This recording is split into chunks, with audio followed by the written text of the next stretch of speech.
Hello बच्चों, मैं doctor Priyanka एक बार फिर से आज आप सबके सामने।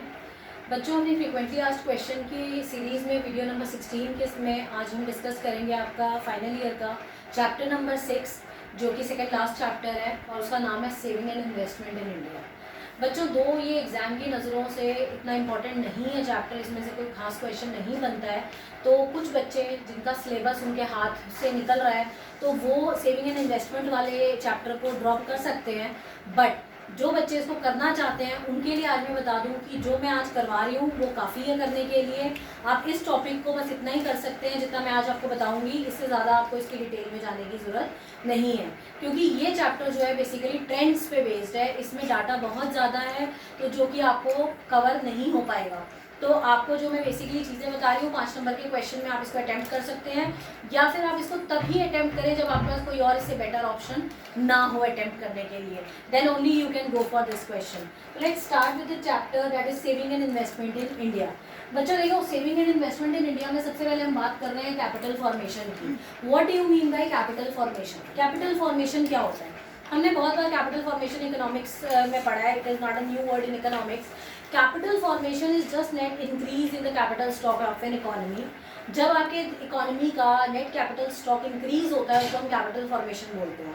कैपिटल फॉर्मेशन का दूसरा नाम जो है वो इन्वेस्टमेंट भी है। अगर हम सिंपल लेमैन लैंग्वेज में बात करें तो capital formation is also known as investment. तो capital formation is just increase in the stocks of an economy.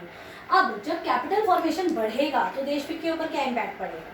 जब कैपिटल फॉर्मेशन बढ़ता है तो उससे प्रोडक्शन बढ़ता है, प्रोडक्शन बढ़ता है तो जीडीपी बढ़ता है। अब इस रिलेशनशिप को समझने की कोशिश करते हैं। जब आपका कैपिटल फॉर्मेशन बढ़ेगा या इन्वेस्टमेंट आपकी बढ़ेगी तो इसका मतलब जब इन्वेस्टमेंट बढ़ रही है तो प्रोड्यूसर्स जो है प्रोडक्शन करेंगे ज़्यादा, प्रोडक्शन ज़्यादा करेंगे तो प्रोडक्शन जो बढ़ेगी तो उससे इनकम भी आएगी, एक्सपोर्ट्स भी होंगे, देश में आपकी गुड्स एंड सर्विसेज क्रिएट हो रही हैं तो डेफिनेटली इनकम भी बढ़ेगी। इनकम बढ़ने का मतलब जीडीपी बढ़ना।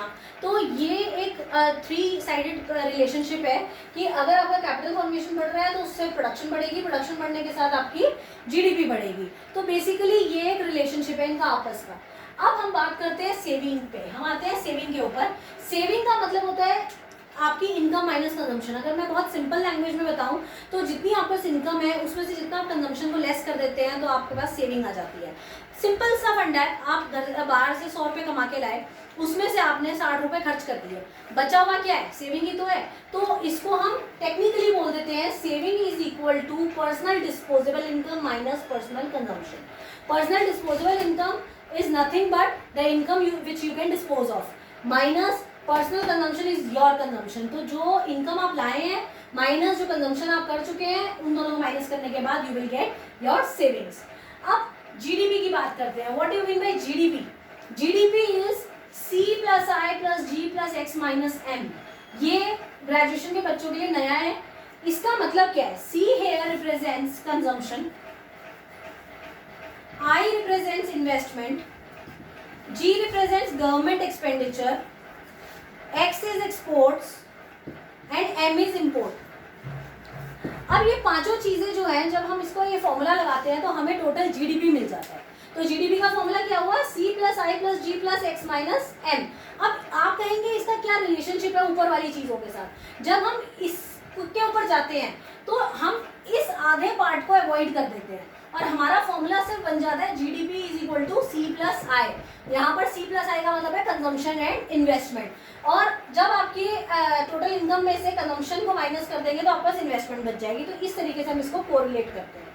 अब बात करते हैं डोमेस्टिक सेविंग्स की। What do you mean bye domestic savings? Domestic savings वो सेविंग्स होती हैं जो आप सेव करते हैं। अब सेविंग 3 तरीके की हो सकती है। तो पहली सेविंग होती है वॉलेंट्री सेविंग, जो आपने अपनी इच्छा से सेव किया है, जैसे हम लोग घर पे करते हैं। दूसरी होती है इनवॉलेंट्री सेविंग, जो आपने बिना चाहते हुए सेव किया है, या वो सेविंग्स जो आपको देनी पड़ रही है किसी और को, जैसे कि टैक्सेस के तौर पे देनी पड़ती है हमें। और तीसरी होती है फोर्स्ड सेविंग्स। फोर्स सेविंग्स वो सेविंग्स होती है जो आपको मजबूरी में करनी पड़ रही है, जैसे कि इन्फ्लेशन या इंक्रीज इन प्राइसेस। जब इकोनॉमी में प्राइसेस बढ़ जाते हैं तो आपको ज़बरदस्ती सेव और ज़्यादा करना पड़ता है कि आप उस इन्फ्लेशन रेट को कवर अप कर सकें। तो ये 3 तरीके की हमारी सेविंग्स हो गई। अब हम सेविंग को आगे कंटिन्यू करने के पहले मैं आपको बताती हूँ सेविंग का कर्व कैसे बनता है। सी, ये मेरा ये वाई एक्सिस है, ये एक्स एक्सिस है। This is your saving curve, this is your saving curve. तो हमारा ये सेविंग कर्व है और ये इन्वेस्टमेंट होता है। तो जहाँ पर इन्वेस्टमेंट सेविंग को इक्वेट करता है वो हमारा इक्विलिब्रियम पॉइंट होता है, जिसको हम ये कहते हैं no profit no loss point, या फिर ये वाला पॉइंट हमारा पॉइंट ऑफ सेटिस्फैक्शन होता है। तो saving is equal to investment है। Now on the last topic, saving के टाइप्स। सेविंग जो होती है वो दो तरीके की होती है, एक फाइनेंशियल होती है, एक फिजिकल होती है। तो फाइनेंशियल में आपके इंश्योरेंस, शेयर्स, डिपॉजिट्स ये सब आ जाते हैं, और फिजिकल में houses, golds and capital goods, मतलब इन सब फॉर्म में हम सेव कर सकते हैं अपना। तो इन नटशेल आपने देखा होगा, ये आज जो भी मैंने आपको समझाया है वो कोई प्रॉपर क्वेश्चन नहीं है, वो सिर्फ आपको एक शॉर्ट नोट आ सकता है, सेविंग इन्वेस्टमेंट के ऊपर शॉर्ट नोट आ सकता है, या आपको कोलैबोरेशन में आ सकता है कि how you can say about what you can say about equilibrium of saving and investment, या एनीथिंग, ये कुछ भी कंबाइन, ये किसी भी कंबाइंड फॉर्म में भी आ सकता है। तो मेरा आपको एज अ फ्रेंडली सजेशन यही रहेगा कि अगर आपके पास एग्जाम में से बेटर चॉइस है क्वेश्चंस के, तो अटेम्प्ट दैट, इस क्वेश्चन को आप अवॉइड करें, क्योंकि इसमें ना तो आपका ज़्यादा मटेरियल है लिखने के लिए।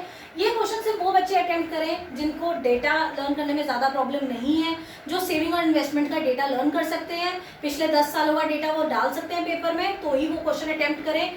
अगर आपके पास मजबूरी है, आपको कोई और क्वेश्चन नहीं मिल रहा करने के लिए और आपके पास कोई चॉइस नहीं है, then go for it and you can write all this things. Obviously you can get 75% marks in this question.